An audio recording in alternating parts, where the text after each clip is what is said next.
Hello, everyone. Dan here from the Next Issue podcast. Happy Star Wars Day if you're watching this. This is a little bit of a late night review, but we wanted to make sure that at least one of these Marvel reviews went out today. Today I'll be doing a review for Star Wars Obi-Wan #1. This is going to be a 5-issue miniseries. Let's take a look at the creative team before we get into the book. Uh, this book is The Younglings Challenge, written by Christopher Cantwell, art by Ario Anindito, Carlos Lopez on colors, and letters by Joe Caramagna with a beautiful cover by Phil Noto that you can see right now on your screen. So in this book, fast approaches the ultimate destiny for one of Jedi's most renowned masters.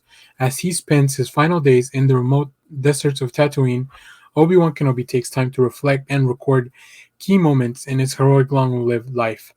Um, Writing in an old leather-bound journal from his hermit's hut, Obi-Wan remembers his days as a young Jedi initiate, his trials as a Padawan, the crucible of Jedi knighthood, and the Clone Wars, and some of the earliest challenges he faced. He's a true master on the Force. In this tale, Obi-Wan considers a watershed youngling adventure he narrowly survived on Coruscant when he was 8 years of age. This is just the beginning of his Jedi journey. This looks to be like they're gonna just do the Journal of Obi-Wan Kenobi. There's been a few stories already sprinkled into the Star Wars book, so let's take a look some more of the art, and we'll talk through this. This was a very fun story. It brings us back to the youth of Obi-Wan, and I think it's a very unexplored period of his life. We don't really know much about him as a youngling or growing up, and we really have a beautiful team with the art here, setting up the story. Although they're not going for photorealism, we can definitely tell this is Obi-Wan Kenobi, as he writes all by himself. Which unfortunately, the last few years of his life is how we kind of spent most of this time.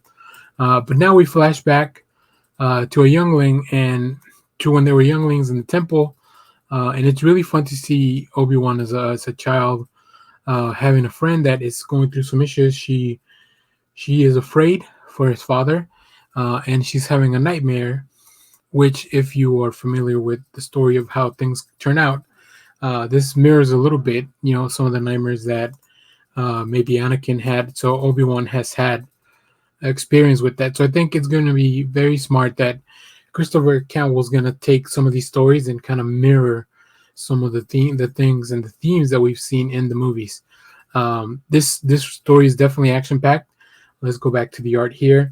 And I love the angles that are here, the expressions in the kids' faces. As you can see, Jedi is supposed to be devoid of attachment, but these are still younglings, right? So they're not fully there yet. So I'm very excited for this 5-part miniseries. Obi-Wan's one of my favorite characters, and I'm super excited for the show that's coming, and of course the rest of the miniseries. Christopher Cantwell is one of my favorite writers right now. So I really can't wait. Very excited for this miniseries to continue. So we'll definitely stay on top of that. But let us know, what are some of your favorite Obi-Wan stories or anything else that you read? Have you read any of the books or their comics?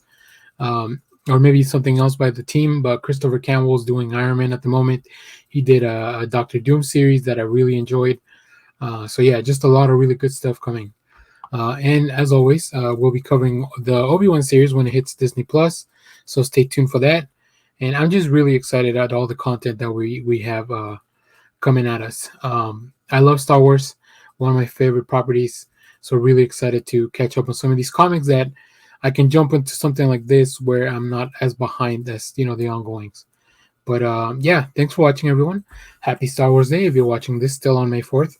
And if not, thank you for watching. Remember to share, like, subscribe, hit the bell so you know when we go live. That is most Sundays, 10 a.m. Central Standard Time. Stay tuned because we have more comic reviews, trailer reactions, TV recaps, all that fun stuff. And come back and see us at our lives. I'm going to leave you with a look at some of the variant covers. So if you picked up any variant covers for this issue, let me know down in the comments. Bye-bye, everybody.